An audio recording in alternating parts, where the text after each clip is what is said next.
দেখবেন জমিন দিয়ে যখন চলাফেরা করে এত দম্ভ ভরে জোরে জোরে জমিনের উপরে পা রাখে, সে মনে করে আল্লাহর জমিনটাকে নাকি আমি পা দিয়ে বিদীর্ণ করে দিব। কোরআনে কারীম আল্লাহ রাব্বুল আলামিন ডাক দিয়ে বলেন, ওয়ালা তামশি ফিল আরদি মারহা ইন্নাকা লান তাখরিকাল আরদা ওয়া লান তাবলুগাল জিবালা তুলা। আল্লাহ রাব্বুল আলামিন বলেন, আমি আল্লাহর জমিনের উপরে অহংকার করে তুমি চলাফেরা করো না। তুমি যতই জোরে পা রাখো না কেন, তুমি তো পারবে না আমার জমিনটাকে ফাটাইয়া দিতে পারবা না, আমার জমিনটাকে বিদীর্ণ করতে পারবা না। তুমি বুক ফুলাইয়া চলো, মাথা উঁচু করে চলো। আল্লাহ পাক ডাক দিয়া বলেন, বান্দারে যতই মাথা উঁচু করো, আমি আল্লাহ পাকের পাহাড়ের সমান হতে পারবা না। পারা যাবে? মানুষ দেখবেন ক্ষমতার জন্য বুক ফুলাইয়া চলে, আবার দেখবেন জমিন দিয়ে চলে যায়, ধপ ধপ ধপ ধপ করে চলে যায়। আল্লাহ পাক ডাক বলে, বান্দা কিসের অহংকার? তুই কি পারবি আমি আল্লাহর জমিনটাকে বিদীর্ণ করে দিতে পারবি? তুই মাথা উঁচু করে আমার পর্বতমালার উচ্চতা লাভ করতে পারবি? পারবি না। যে কয় ফুটের ভিতরে তোকে আমি রাখেছি তার থেকে 1 ইঞ্চিও তুই বাড়তে পারবি না, 1 সুতাও তুই বাড়তে পারবি না। যদি তাই পারতো তাহলে ধনী মানুষের কোনো সন্তান তাহলে খাটা হইতো না। কথা ঠিক না ভাই? যারা বলেন ঠিক না বেঠিক? এই জন্য আল্লাহর জমিনে অহংকার করা যাবে না। ভাই মহতরম, দোস্ত বুজুর্গ, আল্লাহ পাক যে আমাদেরকে জিন্দেগি দিয়েছেন, এই জিন্দেগিটা আমরা সহি শুদ্ধ রাস্তায় পরিচালনা করে আমরা যাতে জান্নাতের মুস্তাহিক হতে পারি, তার জন্য আমরা আল্লাহ এবং আল্লাহ রাসূলের আনুগত্য করতে হবে। কার আনুগত্য করতে হবে? যারা বলেন কার আনুগত্য করতে হবে? আল্লাহ এবং আল্লাহ রাসূলের আনুগত্য করতে হবে। আল্লাহর সাথে কাউকে শরীক করা যাবে না, মুনাফিকিগিরিও করা যাবে না। আর আল্লাহর আনুগত্য করতে গিয়ে আল্লাহর নবীকে মহব্বত করতে হবে, আবার অনুসরণ করতে হবে। কারণ এই দুনিয়াতে অনেক মানুষ আছে যারা নবীজিকে মহব্বত করেছে কিন্তু অনুসরণ করে নাই। শুধুমাত্র মহব্বত কিয়ামতের দিন জাহান্নাম থেকে বাঁচাইতে পারবে না। কারণ আল্লাহর নবীকে যখন মক্কার কাফেররা শিয়াবে আবি তালিব নামক জেলের ভিতরে আবদ্ধ করেছিলেন, 1 দিন 2 দিন নয়, একটানা 3 বছর পর্যন্ত জেলে আবদ্ধ করে রেখেছেন। নবীজির চাচা খাজা আবু তালিব ঈমান আনে নাই, কিন্তু ভাতিজার মহব্বতে, আল্লাহর নবীর মহব্বতে 3 বছর পর্যন্ত নবীর সঙ্গে জেল কেটেছে। ও মুসলমান ভাইরা, নবীকে মহব্বত করতে হবে, আবার অনুসরণ করতে হবে। ওই আবু তালিব যখন মৃত্যু শয্যা বিছানায় পড়ে আছে, নবীজি বেকরার হয়ে গেছে, নবীজি চলে গেলেন, দেখে আমার চাচাকে ইমানের সুশীতল ছায়ার তলে আনতে পারি নাকি। নবীজি গিয়ে বললেন, কুলিয়া আম্মি লা ইলাহা ইল্লাল্লাহ আশহাদু বিহা ইনদাল্লাহ।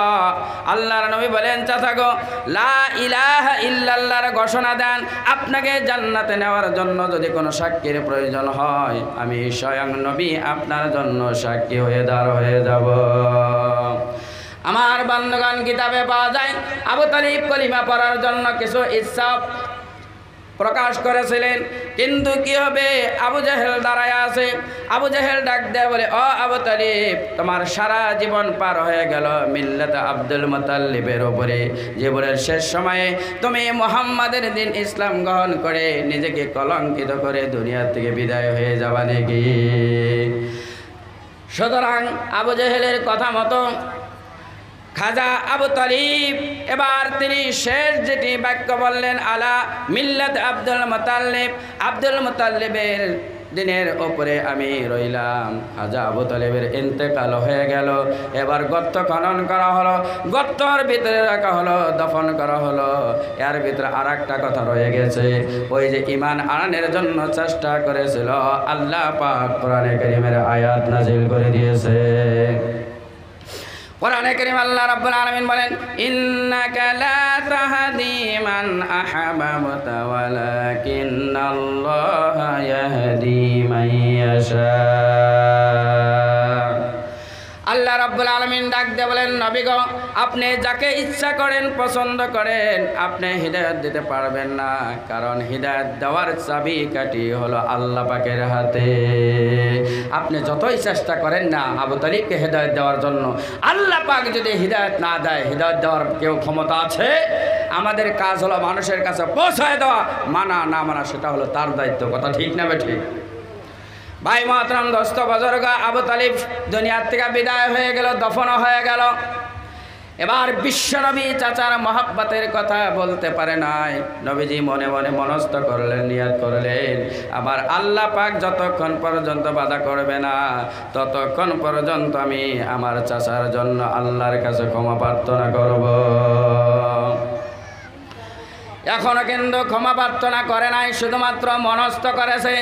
আল্লাহ পাক কোরআনে কারীমের আয়াত নাযিল করে দিয়েছে, মা কানা লিন-নাবিয়্যি ওয়াল্লাযীনা আমানু আইয়াস্তাগফিরু লিল মুশরিকিনা ওয়ালাউ কানু উলি কুরবা। আল্লাহ রাব্বুল আলামিন বলেন, নবীর জন্য, ইমানদারের জন্য এটা শোভনীয় হয়। নবী হয়ে, ইমানদার হয়ে মুশরিকের জন্য আমি আল্লাহর কাছে ক্ষমা প্রার্থনা করবে, এটা শোভনীয় নয়। ভাই মাতরম দোস্ত বুজুর্গ, স্বয়ং নবীকে আল্লাহ পাক বলতেছে, নবী গো, আপনার জন্য এটা জায়েজ নয়, মুশরিকের জন্য আপনি আমার কাছে ক্ষমা প্রার্থনা করবেন। কিন্তু বর্তমান সমাজে এক শ্রেণীর মানুষ তৈরি হয়েছে, তারা নাকি মানুষকে যে বলে, দেখো আমাকে যদি তোমরা রাজি করতে পারো, কিয়ামতের দিন তোমার জান্নাতে যাওয়ার কোনো সমস্যা হবে না, সমস্ত দায়িত্ব আমি গ্রহণ করব। আছে না নাই সমাজে? কারণ আছে না নাই এক শ্রেণীর মানুষ, হ্যাঁ? অথচ কিয়ামতের দিন তার কি অবস্থা হবে সে নিজেই জানে না। কিয়ামতের দিন আল্লাহর কাছে কেউ কি কথা বলার সাহস রাখবে? সাহস থাকবে? যাকে আল্লাহ পাক অনুমতি দিবে সেই শুধুমাত্র কথা বলতে পারবে, তাও সঠিক সঠিক কথা বলবে, নিরর্থক কোনো কথা বলতে পারবে না। কোরআনে কারীমে আল্লাহ রাব্বুল আলামিন বলেন, ইয়াউমা ইয়াকুমুর রূহু ওয়াল মালাইকাতু সাফফান লা ইয়াতাকাল্লামুনা ইল্লা মান আযিনা লাহুর রাহমানু ওয়া ক্বালা সাওয়াবা। আল্লাহ রাব্বুল আলামিন বলেন, কিয়ামতের দিন সমস্ত আরওয়াহ, সমস্ত আত্মা আর ফেরেশতা মণ্ডলী কাতারবদ্ধভাবে দাঁড় হয়ে যাবে। আল্লাহ পাক বলেন, আল্লাহর সাথে কেউ কথা বলার ক্ষমতা রাখবে না, শুধুমাত্র সেই কথা বলতে পারবে যাকে আল্লাহ পাক অনুমতি দেবে। আর আল্লাহ পাক বলেন, যাকে আমি অনুমতি দিব, ওয়া ক্বালা সাওয়াবা, সেই শুধুমাত্র সঠিক সঠিক কথা বলতে পারবে, নিরর্থক কোনো কথা আমি আল্লাহর দরবারে কেউ বলতে পারবে না। এই জন্য আমার বন্ধুগণ, এই যে পৃথিবীতে ধোঁকাবাজ চলতেছে, যারা বলে আমাকে রাজি করো, আমাকে রাজি করলেই তোমার সব পার হয়ে যাবে, এগুলো একদম ধোঁকাবাজি। নিজেও জাহান্নামের রাস্তা নিয়ে নিছে, আর অন্যদেরকেও আল্লাহর রাস্তা থেকে দূরে সরাইয়া দেয়। এটাকে বুঝতে হবে, আল্লাহর আনুগত্য করতে হবে, আল্লাহ রাসূলের আনুগত্য করতে হবে। কারণ আমরা যদি আল্লাহকে মহব্বত করতে চাই, তাহলে রাসূলের আনুগত্য না করে কি আল্লাহকে ভালো পাওয়া যাবে? যারা বলেন যাবে? রাসূলের আনুগত্য না করে আল্লাহকে ভালো পাওয়া যাবে? এটা আমার কথা না, কোরআনের কথা। কোরআনের কথা। কোরআনে কারীমে আল্লাহ রাব্বুল আলামিন বলেন, قل إن كنتم تحبون الله فاتبعوني يحببكم الله ويغفر لكم ذنوبكم ومن يطع الله ورسوله فقد فاز فوزا عظيما। আল্লাহ রাব্বুল আলামিন বলেন, তোমরা যদি আল্লাহকে মহব্বত করতে চাও, আল্লাহকে ভালোবাসতে চাও, তাহলে আমি নবীর অনুসরণ করো। আমি নবীর অনুসরণ যদি করতে পারো, ইহবিবুকুমুল্লাহ, আল্লাহ পাক তোমাদেরকে মহব্বত করবে, আল্লাহ পাক তোমাদেরকে ভালোবাসবে। আর আল্লাহ পাক যাদেরকে ভালোবাসবে, আল্লাহ পাক তাদের জীবনের সমস্ত গুনাহগুলো মাফ করে দিবে। সুবহানাল্লাহ। ও মুসলমান ভাইরা, নবীর অনুসরণ কাকে বলা হয়? বিশ্বনবী যখন কাফের বেঈমানদের অত্যাচারে হিজরতের জন্য নিয়াত করলেন, এবার আবু জেহেলের নেতৃত্বে দারুন নাদওয়া নামক সংসদে রায় পাশ হয়ে গেল। মুহাম্মাদের সংখ্যা দিনে দিনে বৃদ্ধি পাইতেছে, সুতরাং মুহাম্মাদকে দুনিয়াতে জনমের মতো বিদায় করে দিতে হবে। নাউজুবিল্লাহ। এবার তারা রায় পাশ করলো, প্রত্যেক গোত্র প্রত্যেক খানদান থেকে যুবক থাকতে হবে। রাত্রের অন্ধকারে মোহাম্মদ সাল্লাল্লাহু আলাইহি ওয়াসাল্লামের ঘরটাকে ঘেরাও করা হবে। সকালবেলায় যখন মোহাম্মদ ঘর থেকে বের হবে, সকালবেলায় নাউজুবিল্লাহ মোহাম্মদকে হাতের তরবারি দিয়ে দুনিয়ার থেকে বিদায় করে দেওয়া হবে। ও নবীর উম্মতের দল, ও মা বোনেরা, নবীর মোহাব্বত কাকে বলা হয়, নবীর অনুসরণ কাকে বলা হয়? হযরত আবু বকরের জিন্দেগির দিকে লক্ষ্য করেন, হযরত আলীর জিন্দেগির দিকে লক্ষ্য করেন। এবার আল্লাহ পাক হযরত জিবরাইলকে পাঠিয়ে দিলেন, জিবরাইল তাড়াতাড়ি করে চলে যাও, আমার হাবিবকে আমি আল্লাহর সালাম জানিয়ে দাও, আর বলে দাও কাফের বেঈমান যুবকের আপনার ঘরটাকে ঘেরাও করেছে। আল্লাহ পাক অর্ডার করেছে এই রাতারাতির ভিতরেই আপনি মদিনার দিকে হিজরত শুরু করে দেন। জিবরাইল আলাইহিস সালাতু ওয়াস সালাম হাজির হলেন, সালাম করলেন, আসসালামু আলাইকা ইয়া রাসূলুল্লাহ ইন্নাল্লাহা ইয়াকরাউকা সালাম। নিজে সালাম করলেন আর বললেন, ইয়া রাসূলুল্লাহ, আল্লাহ পাক আপনাকে সালাম জানাচ্ছেন আর আল্লাহ পাক নির্দেশ করছেন এই রাতারাতির ভিতরে হিজরত শুরু করে দেন।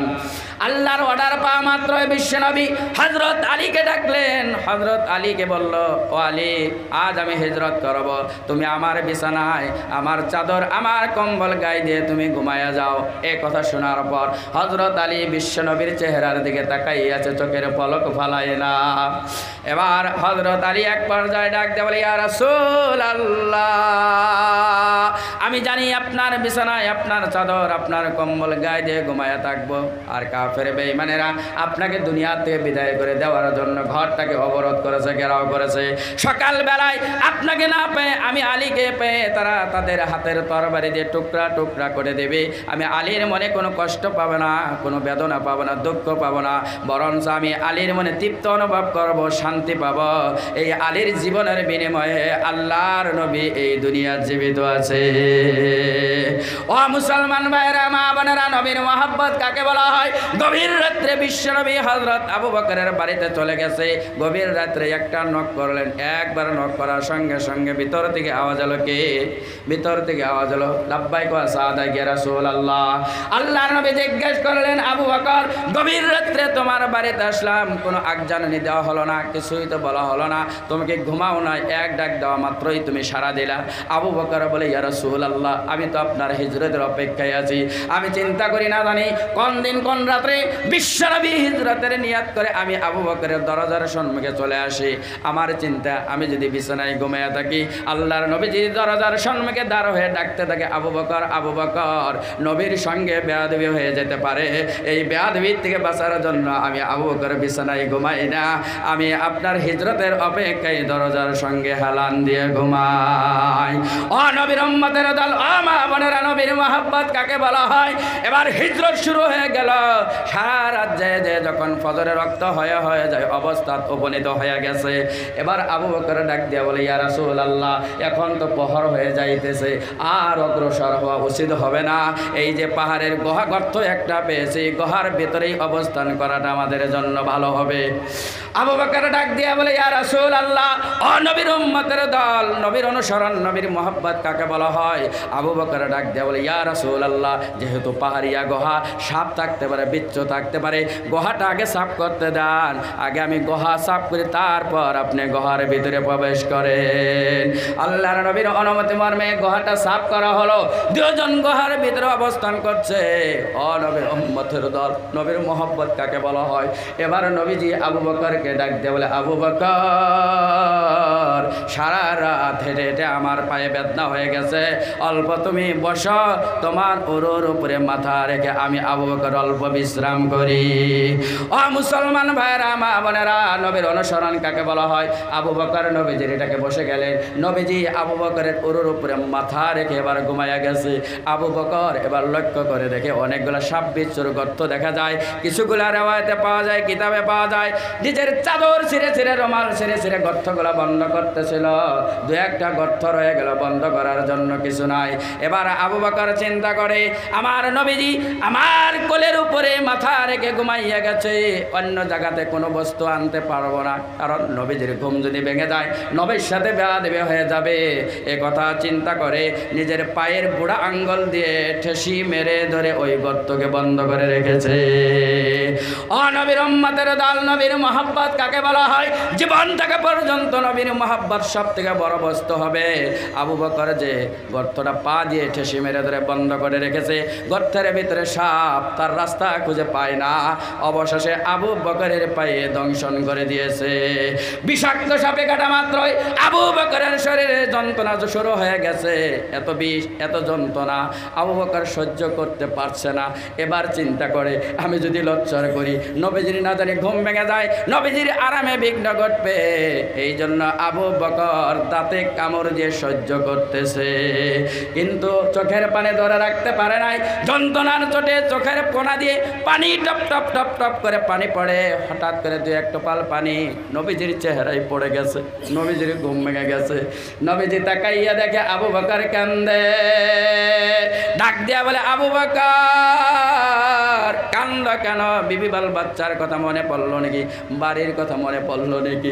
আবু বকর ডাক দিয়া বলে ইয়া রাসূলুল্লাহ, যেদিন থেকে আপনার প্রতি আল্লাহর প্রতি ইমানের ঘোষণা দিয়েছি, নিজের বিবি বাল বাচ্চা দুনিয়ার সব কিছু থেকে আপনার মহব্বত আবু বকরের দিলের ভিতরে বেশি।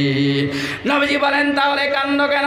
আবু বকর বলে ইয়া রাসূলুল্লাহ, সাপে দংশন করেছে, যন্ত্রণা সহ্য করতে পারি না তাই কান্দি। এবার নবীজি মুখ থেকে থুতু মোবারক বের করে সাপে কাটা জায়গায় লাগাইয়া দিলেন, সঙ্গে সঙ্গে যন্ত্রণা বন্ধ হয়ে গেছে। নবীজি ডাক দিয়া বলে আবু বকর, এত দীর্ঘ সময় তুমি কেন কষ্ট স্বীকার করলা? সাপে কাটা মাত্রই যদি বলতা সঙ্গে সঙ্গেই তো তোমার যন্ত্রণা বন্ধ হয়ে যেত। ও ভাই মাতরম দোস্ত বুজুর্গ, নবীর মহব্বত কাকে বলা হয়? আবু বকর ডাক দিয়া বলে ইয়া রাসূলুল্লাহ, এই তো শুধুমাত্র সাপে কাটা যন্ত্রণা, যন্ত্রণার চোটে আবু বকরের কলিজা টুকরা টুকরা হয়ে যায় এমন অবস্থা হতো, তারপরেও আল্লাহর নবী আরাম করছেন, ওই আরামের ভিতরে কোনো বিঘ্ন ঘটাতে পারতাম না। ও মুসলমান ভাইরা, ও মা বোনেরা, আজকে কেমন নবীর উম্মত হই না, আল্লাহর নবীকে মহব্বত করতে পারি না। মহিলাদের কত বিশ্বনবীর মধ্যে মহব্বত ছিল। উহুদের ময়দানে যখন মুসলমানদের অবস্থা এদিক সেদিক হয়ে গেল, মদিনায় এবার খবর ছড়িয়ে গেছে বিশ্বনবী নাকি দুনিয়ার থেকে বিদায় হয়ে গেছে। একজন মহিলা আল্লাহর নবীর মৌতের খবর শুনে বেকার হয়ে গেছে, পাগলির মতো হয়ে গেছে। দৌড়ায়ে দৌড়ায়ে উহুদের ময়দানের দিকে দৌড়ায়ে দৌড়ায়ে যায়। রাস্তায় কয়েকজন সাহাবীর সঙ্গে সাক্ষাৎ হয়ে গেল। এবার সাহাবীরা ডাক দেয়া বলেন, মহিলা কোথায় যাচ্ছ? বলে যাচ্ছে উহুদের ময়দানে। বলে গিয়ে তো কোনো লাভ হবে না, কারণ তোমার স্বামী যে ময়দানে গিয়েছিল তোমার স্বামী শাহাদত বরণ করেছে। মহিলা ডাক দেয়া বলে, ও নবীর সাহাবীরা, আমি জানতে চাই না কার স্বামী শাহাদত বরণ করেছে, শহীদ হয়েছে, আমাকে বলো বিশ্ব নবী কেমনে আছে। মহিলা দৌড়ায়ে দৌড়ায়ে যায়। আমার বন্ধুগণ, আবার রাস্তায় কয়েকজন সাহাবীর সঙ্গে সাক্ষাৎ হয়ে গেছে। সাহাবীরা ডাক দেয়া বলে, ও মহিলা যাচ্ছ কোথায়? দৌড়ায়ে দৌড়ায়ে। বলে যাচ্ছে উহুদের ময়দানে। বলে গিয়ে তো কোনো লাভ হবে না, কারণ তোমার দুইজন কলিজার টুকরা সন্তান যে উহুদে গিয়েছিল, দুজন কলিজার টুকরা শহীদ হয়ে গেছে। নবীর মহব্বত কাকে বলা হয়? ও মা বোনেরা, মহিলা ডাক দেয়া বলে, ও নবীর সাহাবীরা, আমি জানতে চাই না, শুনতে চাই না কার স্বামী শাহাদত বরণ করলো, কার কলিজার টুকরা সন্তান শাহাদত বরণ করলো, আমাকে জানাও আল্লাহর নবী কেমনে আছে। আমার বন্ধুগণ, অনেক কষ্ট করে উহুদের ময়দানে চলে গেছে। আল্লাহর নবীর চেহারা যখন দর্শন করতে পারলেন, আল্লাহর নবীর চেহারা দেখা মাত্রই তিনি বললেন, ইয়া রাসূলুল্লাহ, আপনার চেহারা দেখা মাত্রই আমার স্বামী হারা দুইজন কলিজার টুকরা সন্তান হারানো সমস্ত কষ্ট আমার মন থেকে দূর হয়ে গেছে। ও মুসলমান ভাইরা, ও মা বোনেরা, কেমন করে নবীর মহব্বত করি? কোরআন পড়তে জানি না, ইসলাম বুঝি না, তাফসীর মাহফিলে আমরা অংশগ্রহণ করি না যারা, ও মুসলমান ভাইরা, এটা হলো সুন্দর সুযোগ কোরআন হাদিস বলার জন্য, শোনার জন্য। কোরআন শুনবে তো আল্লাহ পাক ঈমান বাড়াইয়া দিবে, সাহাবীদের কথা শুনবেন আল্লাহ পাক ঈমানটা তাজা করে দিবেন। নবীর মহব্বত করার দরকার আছে না নাই? নবীকে মহব্বত না করে কেউ জান্নাতে যেতে পারবে? কেউ জান্নাতে যেতে পারবে না। শুধুমাত্র এভাবে নয়, তারা আর্থিকভাবে আল্লাহর নবীকে এত সাহায্য করেছিলেন, আর্থিকভাবে বিশেষ করে মা বোনেরা এত সাহায্য করেছিল। তবুকের যুদ্ধের কথা যখন আমার মনে পড়ে যায়, আমার চোখের পানি আমি ধরে রাখতে পারি না। রোমানদের বাদশাহ হিরাক্কল 2 লক্ষ সৈন্যবাহিনী প্রস্তুত করেছে, এবার মুসলমানদের উপর আক্রমণ করবে, ইসলামকে দুনিয়ার থেকে জনমের মতো বিদায় করে দেবে। ও মা বোনেরা, নবীর মহব্বত কাকে বলা হয়, ইসলামের মহব্বত কাকে বলা হয়? আল্লাহর নবী খবর জানতে পাইলেন রোমানদের বাদশাহ 2 লক্ষ সৈন্যবাহিনী প্রস্তুত করেছে, ইসলামের উপরে আক্রমণ করবে। নবীজি সাহাবা সাহাবিয়া পুরুষ মহিলাদেরকে আহ্বান করলেন, সকলের সম্মুখে একটা বক্তব্য রাখলেন, বললেন, ও সাহাবা সাহাবিয়ারা, ইসলামের উপর আক্রমণ করা হবে, ইসলামকে হেফাজত করার জন্য তোমরা কে কি প্রদান করো? কিতাবের ভিতরে পাওয়া যায় আল্লাহর নবীর ডাক শুনে হযরত উমর রাদিয়াল্লাহু তাআলা আনহু, হযরত উমর একজন এত বড় সাহাবী, এত মর্যাদা সম্পন্ন সাহাবী। আল্লাহর নবী বলেন, আমার পরে তো কোনো নবী আসবে না, লাউ কানা বাদি নাবিয়্যান লাকানা উমর, আমার পরে আল্লাহ পাক যদি কোনো নবী পাঠাতেন তাহলে এই নবুয়তের সম্মান আল্লাহ পাক হযরত উমর রাদিয়াল্লাহু তাআলা আনহুকে দান করে দিতেন। সেই উমর মনে মনে আশা পোষণ করে, আবু বকর একজন এমন লোক, ভালো কাজে কোনো দিন এগিয়ে যেতে পারি না, এবার তো সুযোগ পেয়ে গেলাম, এবার তো আবু বকর থেকে আমার সম্পদ বেশি, আবু বকর দিয়ে বেশি দান করব, আবু বকর দিয়ে বেশি দান করে এবার ভালো কাজে আবু বকর দিয়ে অগ্রসর লাভ করে নিব। ও মুসলমান ভাইরা, মা বোনেরা, দান কাকে বলা হয়, ইসলামের মহব্বত কাকে বলা হয়? এবার হযরত উমর রাদিয়াল্লাহু তাআলা আনহু বাড়িতে চলে গেছে, যাবতীয় সম্পদ বলতে যা বোঝায় 2 ভাগ করেছে, 1 ভাগ নিজের বিবি বাল বাচ্চার জন্য রেখে আসছে, আর 1 ভাগ নবীজির ডাকে নবীজির কদম মোবারকে হাজির করে দিয়েছে। হযরত উসমান গনি রাদিয়াল্লাহু তাআলা আনহু, যার দানের কথা আমরা সকলেই শুনছি, সকলে জানি, 10,000 সোনার মুদ্রা একাই দান করে দিয়েছেন। সুবহানাল্লাহ। শুধুমাত্র তাই নয়, আজ থেকে 1450 বছর আগে 300 উটের ব্যবস্থা একাই গ্রহণ করেছে, তার সঙ্গে অনেক বস্তু দান করেছে। এবার নবীজি বলেন, উসমান, তোমার হাতটা বন্ধ করো, তুমি যা ইসলামের জন্য দিয়েছ, আমি নবী ঘোষণা দিলাম, তোমার দ্বারা যদি কোনো কিছু হয়ে যায় আল্লাহ পাক তোমার পাকড়াও করবে না। ভাই মাতরম, দোস্ত বুজুর্গ, সমস্ত সাহাবারা দান করেছে। কিতাবের ভিতরে পাওয়া যায় মা বোনেরা এত দান করেছিল, যে মা বোনদের নাকের ফুল, কানের দুল, হাতের চুড়ি, পায়ের কড়ি, গলার হার, যার যা ছিল খুলে খুলে বিশ্বনবীর সম্মুখে দান করে দিয়েছে। ইসলামের মহব্বত মহিলাদের কাছে কত ছিল, নাকের ফুল খুলে দিছে, কানের দুল খুলে দিছে, গলার হার খুলে দিছে, হাতের চুড়ি খুলে দিছে, পায়ের কড়ি পর্যন্ত খুলে নবীজির সম্মুখে দিয়ে দিছে। নবীজির সম্মুখে দানের এত বড় স্টক হয়ে গেছে, সম্মুখ থেকে সাহাবীদেরকে দেখা যায় না। নবীজি এবার ডাক দিয়ে বলে, আমার সাহাবীগণ সবাইকে আমি দেখতে পাই, আমার সাহাবী আবু বকরকে তো আমি দেখছি না। ভাই মাতরম, দোস্ত বুজুর্গ, আবু বকর এত ধনী মানুষ ছিলেন, মক্কার ভিতরে 13 জন ধনী মানুষের একটা লিস্ট পাওয়া যেত, একটা তালিকা পাওয়া যেত, ওই তালিকার ভিতরে একজন ছিলেন হযরত আবু বকর। এবার আবু বকর রাদিয়াল্লাহু তাআলা আনহু বিশ্বনবীর ডাক শুনে হাতে একটা মোনা, একটা পিলারের আড়ালে দাঁড়ায় আছে, নবীজির সম্মুখে চলে আসলেন, ওই মোনাটা নবীজির হাতে তুলে দিলেন। মোনাটা যাকে মারলেন তাতে কিছু খেজুর বই বস্তু বের হলো, যার মূল্য ছিল ওই যুগের 2000 রূপার মুদ্রা। এবার নবীজি আবু বকরের দিকে তাকাইয়া দেখে আবু বকর কান্দে। নবীজি সমস্ত সাহাবা সাহাবিয়াদেরকে সম্বোধন করে বলে, ও সাহাবা সাহাবিয়ারা, তোমরা সবাই মিলে যা দান করেছ তার দানের মর্যাদা যা হয়েছে, একা আবু বকরের দানের মর্যাদা আল্লাহ পাকের কাছে তার থেকে বেশি হয়েছে। সাহাবীদের মনে প্রশ্ন জাগলো, তা কেমন করে হতে পারে? এবার বিশ্বনবী বুঝতে পেরেছে, পরিবেশ কৌশলগতভাবে জবাব দেওয়া শুরু করছে। কাউকে কাউকে ডাক দেয়, সাহাবী তুমি কত দিয়েছো? বলে আমি এত দিছি হুজুর, এত আছে। তুমি কত দিয়েছো? বলে হুজুর আধা দিছি, আধা আছে। এবার আবু বকরকে ডাক দেয়, বলে আবু বকর তুমি কি দিয়েছ? তোমার বিবি বাল বাচ্চার জন্য কি রেখে এসেছো?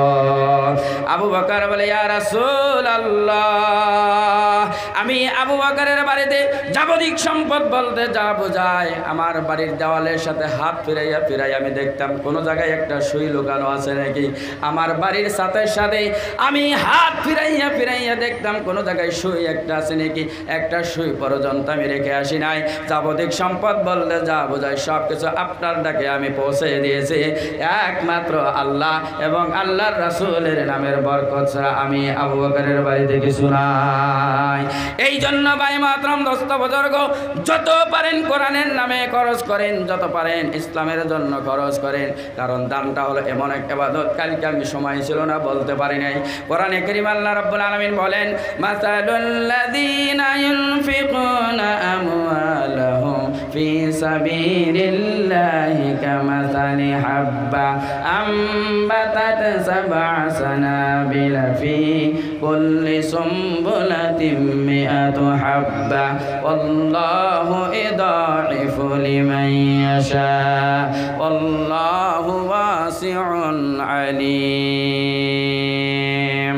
আল্লাহ রাব্বুল আলামিন বলেন, যারা আল্লাহর রাস্তায় নিজের সম্পদ খরচ করে, আল্লাহ পাক বলেন ওই দানকারীর দৃষ্টান্ত একটা দানার মতো। একটা দানা জমিনে বপন করা হলো, এক দানার থেকে একটা গাছ বের হলো, একটা গাছে 60টা ডাল বের হয়ে গেল। আল্লাহ পাক বলেন, আমি আল্লাহ পাক 60টা ডালে 100 দানা দিলাম। আমি আল্লাহ পাক বান্দার হাতে এক দানার থেকে 700 দানা তুলে দিলাম। কোনো বান্দা যদি আমি আল্লাহর রাস্তায় খরচ করে, আমি আল্লাহ পাক ওই বান্দার 700 গুণ বাড়াইয়া বান্দার সম্পদে বরকত দিয়ে দিব। সুবহানাল্লাহ। কিন্তু বর্তমান তো আমরা দান করার ক্ষেত্রে হুজুর সাহাবীদের কাহিনী শুনে চোখের পানি ছাড়তে অসুবিধা নাই, হাসান হুসেনের কাহিনী শুনে চোখের পানি ছাড়তে অসুবিধা নাই। যখনই টাকার কথা আসে তখনই আমাদের ভেজাল হয়। কথা ঠিক না? নয়, এটা নয়। আপনি যেরকম চোখের পানি সাহাবীদের কথা শুনে বের করেন, ঠিক ওই রকমভাবে আপনার সম্পদ দিয়েও আপনি ইসলামকে সহযোগিতা করতে হবে।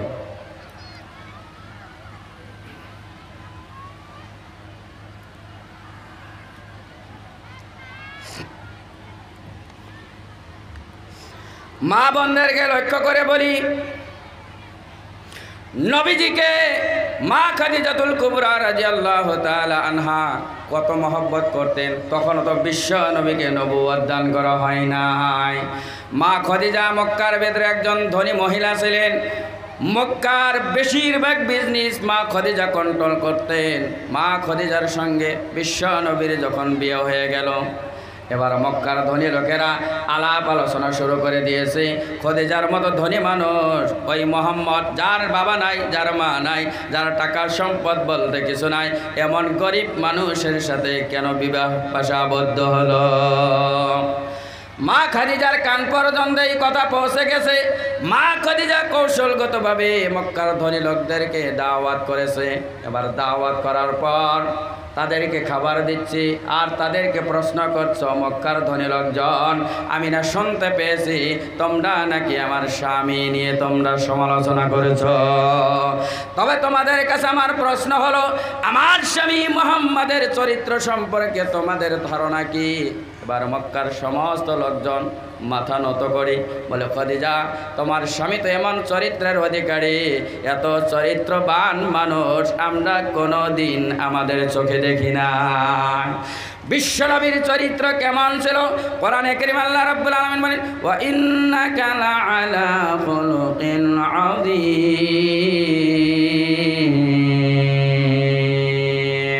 আল্লাহ রাব্বুল আলামিন বলেন, নবী গো অবশ্যই আপনি উত্তম অনুপম চরিত্রের অধিকারী। এমন চরিত্র আল্লাহ পাক আমাদের নবীজিকে দান করেছেন। আল্লাহর নবীর চরিত্র থেকে কিয়ামত পর্যন্ত মানুষ চরিত্র গ্রহণ করবে। আল্লাহর নবীর চরিত্রে এদিক সেদিক কিছুই করতে পারবে না। আজকে ভ্রাতৃত্ববোধের অভাব বলে মুসলমানেরা ভ্রাতৃত্ববোধ বোঝে না। আমি তো বলি, মুসলমানেরা যে ভ্রাতৃত্ববোধ বোঝে পৃথিবীর কোনো জাতি বোঝে না। কারণ বিশ্বনবীর জিন্দেগি লক্ষ্য করেন, এক ইহুদির বাচ্চা, ছোট্ট বাচ্চা মাথায় বড় বোঝা নিয়ে বাড়ির দিকে রওনা হচ্ছে। এত বড় বোঝা ওজনটা বহন করতে পারে না, কষ্ট হচ্ছে, কান্দে। আর তার বাবাকে কথা বলে, বাবা বোঝে না আমি ছোট মানুষ, এত বড় বোঝা আমার মাথায় কেন আনতে বলেছে। অনেক মানুষের সাথে রাস্তায় সাক্ষাৎ, ওই যুবকের চোখের পানি কারো পাকে থামাইতে পারে না, সাক্ষাৎ হয়ে গেছে দয়ার নবী মায়ের নবী বিশ্ব নবীর সঙ্গে। বিশ্বনবী ডাক দেয়া বলে, ও যুবক, তুমি ছোট মানুষ, এত বড় বোঝা তো কেমন করে বহন করো? আমার বন্ধুগণ, আল্লাহর নবী বলেন, যুবক, তোমার অনেক কষ্ট হচ্ছে, তোমার বোঝাটা আমার মাথায় দাও, আমি বহন করে তোমার গন্তব্যস্থান পর্যন্ত পৌঁছায় দিব। মুসলমান ভাইরা, নবীর চরিত্র অনুপম চরিত্র। আল্লাহর নবী ইহুদি বাচ্চার মাথার বোঝা বহন করে নিয়ে বাড়ি পর্যন্ত পৌঁছাইয়া দিছে। এবার আল্লাহর নবী বোঝা দিয়ে চলে আসতেছে, বাড়ির থেকে ইহুদি বেরিয়ে আসে, দেখে আমার ছোট সন্তান এত বড় বোঝা কেমন করে আনলো। সন্তানকে ডাক দিয়ে বলে, বাবা, তুমি তো ছোট মানুষ, এত বড় বোঝা তুমি কেমন করে বহন করলা? সন্তান ডাক দেয়া বলে, বাবা গো, এই বোঝা তো আমি আনি নাই, একজন লোক আমাকে এনে দিয়েছে। বলে, কয় টাকা দিয়েছো? বলে, কোনো টাকা তো দেই নাই। বলে, লোকটাকে চেনো? বলে, না, লোকটাকে চিনি না। টাকাও দেও নাই, লোকটাও চেনো নাই, তোমার বোঝা বহন করে এনে দিয়েছে। ওই লোকটা কোন দিকে যাচ্ছে? বলে, বাবা, এদিকে যাচ্ছে।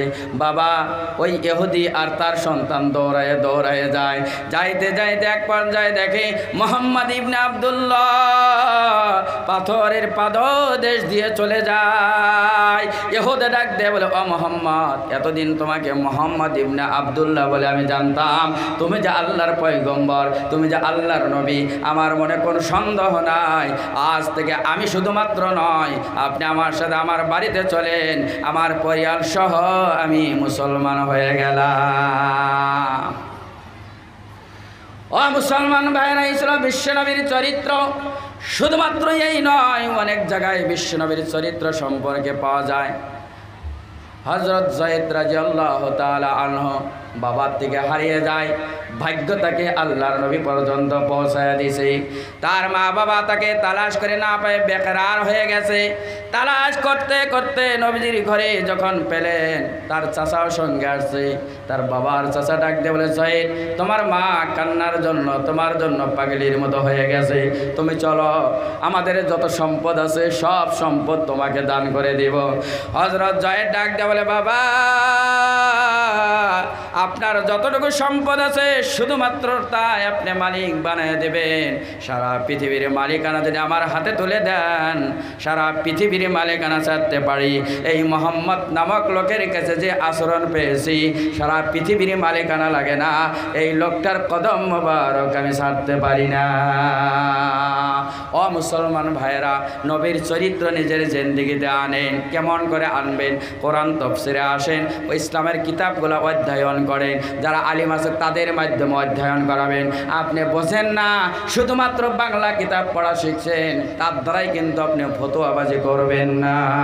আলিম উলামা আছে, তাদের সাথে পরামর্শ করেন, ফজিলত সম্পর্কে আপনি পড়েন, কোনো সমস্যা নাই, কিন্তু মাসলা মাসাইল আলিমদের সাথে আপনি সম্পর্ক স্থাপন করবেন। কারণ আপনি বুঝতেও না পারেন।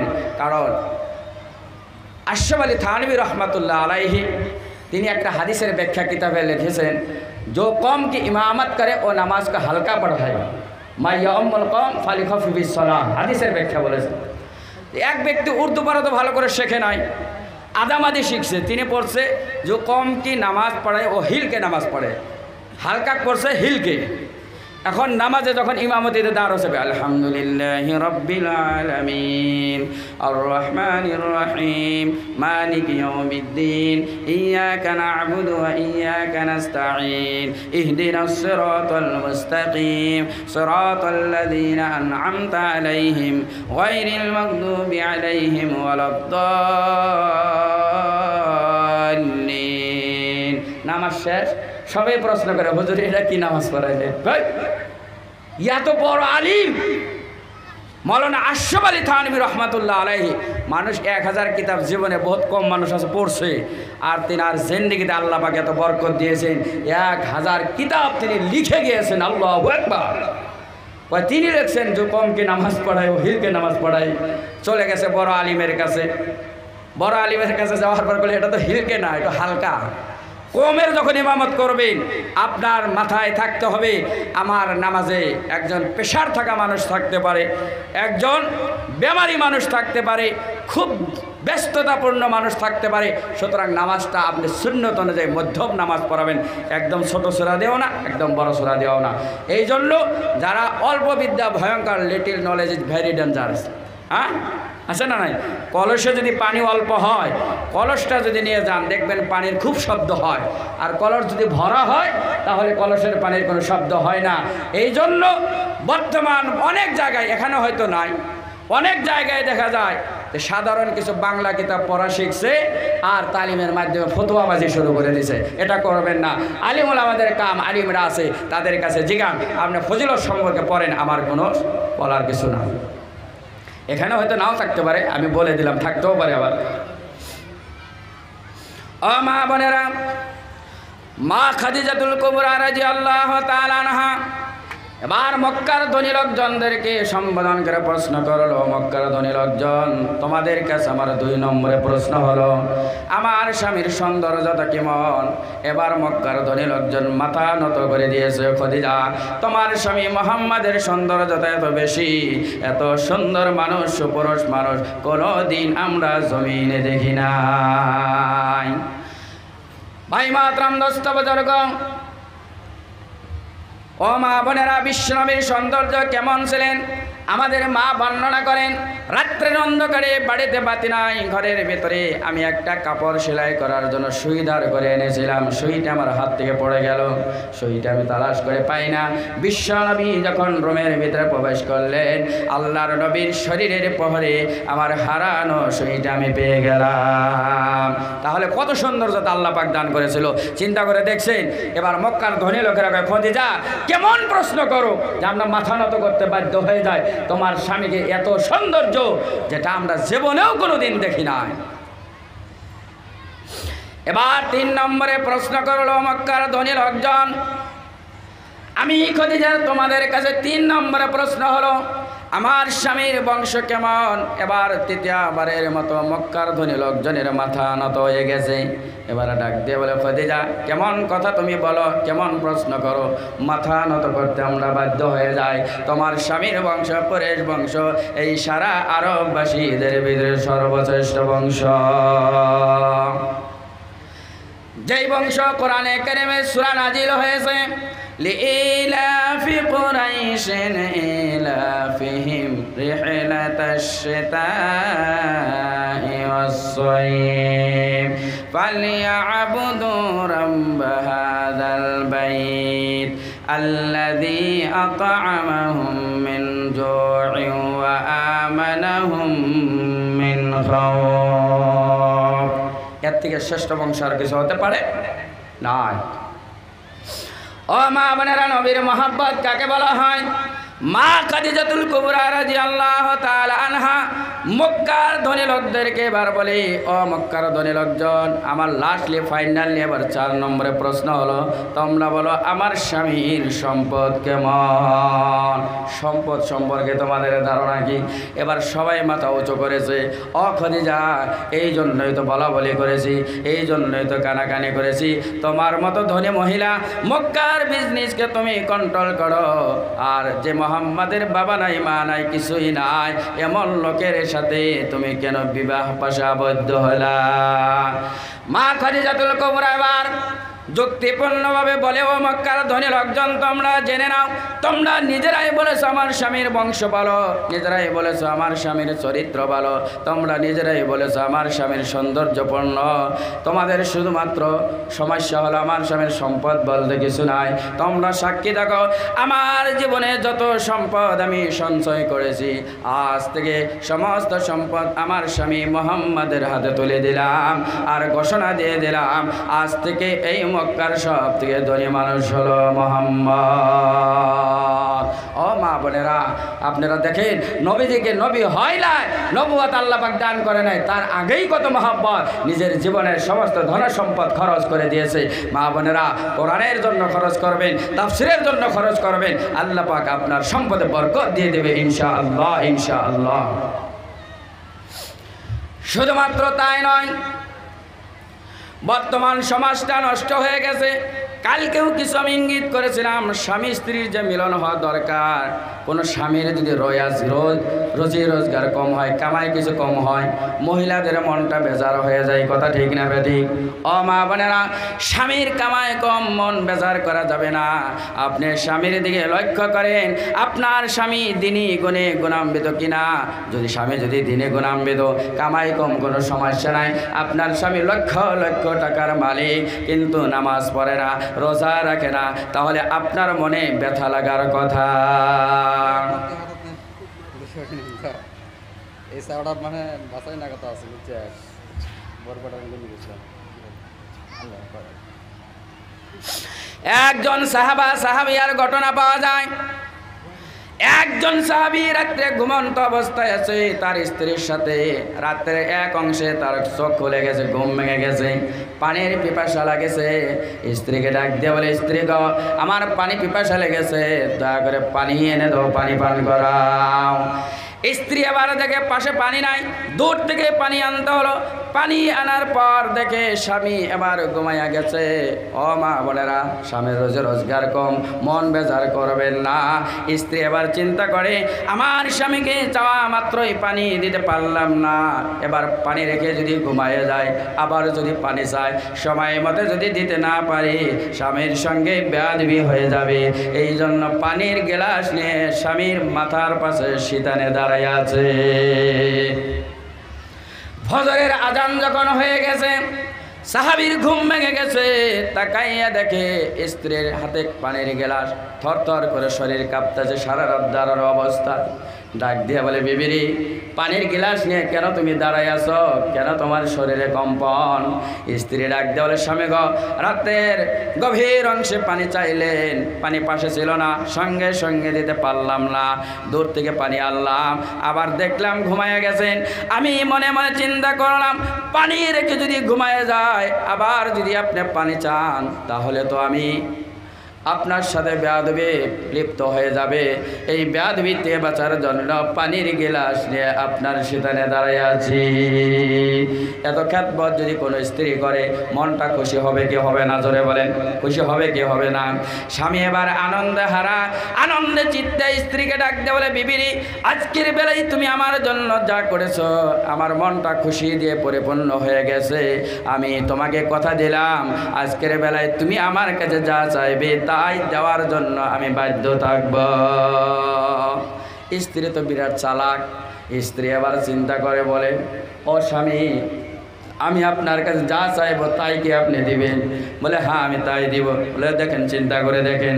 বলে, হ্যাঁ চিন্তা করে দেখা হয়েছে, তুমি আমার জন্য যা করেছ, আমার সমর্থের ভিতরে যদি কিছু চাও, তাহলে তোমাকে অবশ্যই আমি দেব। স্ত্রী বিরাট চালাক, ডাক দিয়ে বলে, স্বামী, আপনার সমর্থের বাইরে কোনো কিছু আমি চাইব না। এবার স্ত্রী ডাক দিয়ে বলে, স্বামী গো, আপনার কাছে বড় কোনো কিছুই আমি চাই না, আপনার কাছে আমার একটাই চাওয়া, আল্লাহর রাস্তায় আপনি আমাকে তালাক দিয়ে দেন। স্বামী পড়ে গেছে বিপদে, আমার স্ত্রী আমার জন্য খেদমত করলো, আমি বললাম যা চাইবা তাই দেব, তাই বলে কি এত সুন্দর স্ত্রীকে তালাক দেওয়া যায়? তালাক দেওয়া যায়? পরিশান হয়ে গেছে। এবার সাহাবী বলে, দেখো, তুমি আমার জন্য খেদমত করেছো, আর আমি বললাম যা চাইবে তাই দেব, তাই বলে কি তোমার মতো স্ত্রীকে তালাক দেওয়া যায়? মা বোনেরা, আপনারা মনোযোগ দিয়ে শুনবেন, আপনাদের শিক্ষা আছে এখানে। এবার সাহাবী বলে, দেখো স্ত্রী, এই সমস্যার সমাধান আমি নিজে নিতে পারবো না, সকালবেলায় নবীজির দরবারে চলে যাব, নবীজির মাধ্যমে সমস্যার সমাধান করব। সকাল হয়ে গেছে, দুইজন একসঙ্গে নবীজির দরবারে যাওয়ার জন্য রওনা হয়ে গেছে। যাইতে যাইতে রাস্তায় এক পর্যায়ে ওই সাহাবীর পায়ের সাথে পাথরের সাথে অ্যাক্সিডেন্ট হয়ে গেছে, পাটা ফেটে গেছে, ফিঙ্কি মেরে পা থেকে রক্ত বের হয়ে গেছে। এবার সঙ্গে সঙ্গে তার স্ত্রী তার দোপাট্টা ছেড়ে আঘাতপ্রাপ্ত জায়গাটা বাঁধে দিয়েছে, রক্ত বন্ধ হয়ে গেছে। স্ত্রী আবার ডাক দিয়ে বলে, স্বামী, আর নবীজির দরবারে যাওয়া লাগবে না, বাড়ির দিকে চলেন, নবীজির দরবারে যাওয়া লাগবে না। সাহাবী আশ্চর্য হয়ে গেছে, এ কি কাণ্ড, অল্প আগে বলল তালাক লাগে, আবার এখন বলো যাওয়া লাগবে না, সমস্যার সমাধান করা লাগবে না। ও মা বোনেরা, স্বামীর যদি আয় রোজগার কম হয়, মনটা আপনার বেজার হয়ে যায়, আপনি তো দেখা দরকার আপনার স্বামীর জিন্দেগিতে দিন আছে কিনা নাই। মহিলা ডাক দিয়ে বলে, স্বামী, আল্লাহর নবীর বাণী শুনেছি যে মানুষটা আসল প্রকৃত মানুষ হয়, সত্য মানুষ হয়, ওই মানুষটার উপরে পরীক্ষামূলকভাবে আপদ বিপদ এমনভাবে আসে যেমন বৃষ্টির পানি উপর জায়গা থেকে তলের দিকে আসে। এতদিন আপনার সাথে সংসার করলাম, একদিনের জন্য তো আপনার আপদ দেখলাম না, বিপদ দেখলাম না, আমার মনে সন্দেহ হয়ে গেছিল আপনার ইমানে নাকি ভেজাল আছে, এই জন্যই তো আমি তালাক চেয়েছিলাম। কিন্তু আমি দেখতে পাইলাম যখন সমস্যার সমাধানের জন্য চললাম, দেখলাম আল্লাহ পাক আমাকে বুঝায় দিচ্ছেন, ও সাহাবিয়া, তোমার স্বামীর ইমানে কোনো সমস্যা নাই, আপনার পায়ের সাথে পাথরের সাথে আঘাত লেগে রক্ত বের হয়ে গেছে, আপনাকে আল্লাহ পাক কষ্ট দিয়ে বোঝাইতে চায় আমার স্বামীর ইমানে কোনো কমি নাই, সুতরাং তালাক লাগবে না। ও মা বোনেরা, বর্তমান স্বামী যদি আপনার একটা চাওয়া পূরণ করতে না পারে, আপনাদের মন বেজার হয়ে যায়। মন বেজার করা যাবে না, কারণ স্বামীর সম্মান অনেক বড়। আর রিজালু কাওয়ামুনা আলান নিসা, স্বামীর সম্মান আল্লাহ পাক অনেক বাড়াইয়া দিয়েছেন, অনেক বাড়াইয়া দিয়েছেন। স্বামীর খেদমত কেমন করে করবেন মা বোনেরা? মা আয়েশা রাদিয়াল্লাহু তাআলা আনহা তিনি বর্ণনা করেন, বিশ্বনবী একদিন একটা টুলের উপরে বসে গোসল করতেছিলেন। যেই টুলের উপরে বসা, আমি নবীজির মাথায় পানি ঢেলে দেই, আর নবীজি যেই টুলের উপরে বসা, তার একটা পায়ে আমার পায়ের আঙ্গুলের উপরে পড়ে গেছে। নবীজির ওজন সহ্য করতে পারি নাই, পায়ের আঙ্গুল ফেটে আমার রক্ত বের হয়ে গেছে। নবীজি তাকাইয়া দেখে পানির সাথে রক্ত প্রবাহিত হয়ে যায়। নবীজি জিজ্ঞেস করে, আয়েশা রে, পানির সাথে রক্ত কেন? মা আয়েশা ডাক দিয়ে বলে, ইয়া রাসূলুল্লাহ, আপনি যে টুলের উপরে বসেছেন, ওই টুলের একটা পায়া খুরা আমার পায়ের আঙ্গুলের উপরে পড়ে গেছে, আমার পায়ের আঙ্গুল ফেটে রক্ত